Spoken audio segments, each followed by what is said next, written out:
Assalamualaikum warahmatullahi wabarakatuh. Nama saya Ina Novidiasa dari 5A SDM Non-Reguler Universitas Muhammadiyah Cirebon. Di sini saya akan menjawab soal nomor 2 dari mata kuliah Manajemen Kewirausahaan. Oke, dari soal nomor 2 paparkan mengenai peluang bisnis saat pandemi COVID-19 berdasarkan data dan analisis baik global maupun nasional. Jadi halaman yang saya kutip dari konten.co.id bahwa saat pandemi COVID-19 masyarakat membentuk kebiasaan baru atau new normal. Salah satunya adalah perubahan pola belanja menjadi belanja online atau daring. Pada Badan Pusat Statistik atau BPS menunjukkan bahwa pusat belanja online meningkat 31% selama pandemi. Dari pola baru ini, para pelaku usaha mengandalkan cara jualan konvensional yang mana menggunakan sarana internet sebagai tempat berbisnis atau pengembangan bisnis yang sudah ada. Peluang bisnis saat pandemi tentu menguntungkan selama pandemi, karena kita diwajibkan untuk melakukan physical distancing. Selain itu, informasi mudah menyebar di sosial media, atau bisa disebut juga sebagai pemasaran.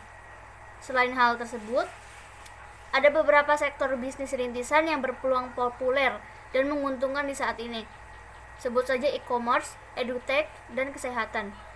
Saat ini, banyak konsumen sudah mulai berpindah ke tren baru, yaitu marketplace daring, misalnya digunakan riset pasar, promosi, dan membangun loyalitas dan peningkatan layanan pelanggan.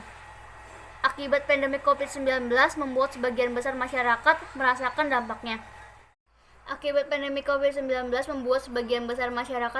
dampaknya. Tak sedikit pula masyarakat yang juga mengalami kekacauan terutama keuangan, sehingga kehilangan mata pencaharian sebagai tumpuan utamanya.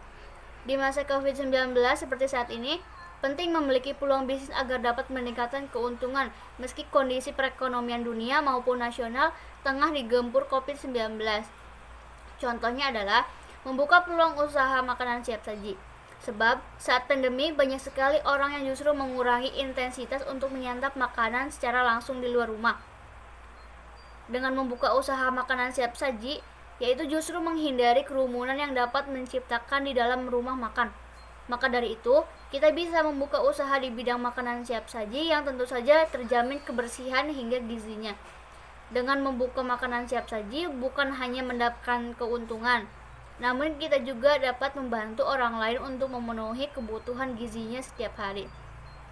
Selain hal itu, sektor peluang bisnis lain untuk yang sedang menjalankan work from home atau WFH untuk menambah pemasukan, antara lain bisnis kebutuhan bahan pokok makanan dan minuman, karena modalnya relatif kecil, tenaga kerjanya tidak terlalu banyak, namun laba yang dihasilkan berpotensi besar dan perputaran arus kasnya cepat. Pebisnis bisa menjalankan strategi online shop dan online delivery. Contoh bahan pokok yang bisa dijual antara lain beras, gula pasir, garam, minyak goreng, perlengkapan kebersihan sehari-hari seperti sabun, sampo, dan sebagainya. Sedangkan makanan bisa berbentuk frozen food, homemade, kue kering, ataupun lain-lain. Selanjutnya ada bisnis jasa dan kesehatan dengan menyediakan masker, disinfektan, facial, vitamin, dan lain-lain. Bisnis jasa adalah layanan pengantaran atau delivery. Pada situasi new normal telah memunculkan peluang bagi Indonesia menjadi supplier bahan baku atau barang setengah jadi untuk mengurangi ketergantungan produksi pada Cina. Untuk itu, sangat penting meningkatkan kerja manufaktur yang menjadi sinyal pemulihan ekonomi. Sektor industri manufaktur domestik bisa menjadi bagian dalam rantai pasok industri global. Pada masalah peluang bisnis global, kita harus meningkatkan adanya hambatan pada ekspor impor selama pandemi COVID-19, terutama pada komoditas pangan dan kesehatan.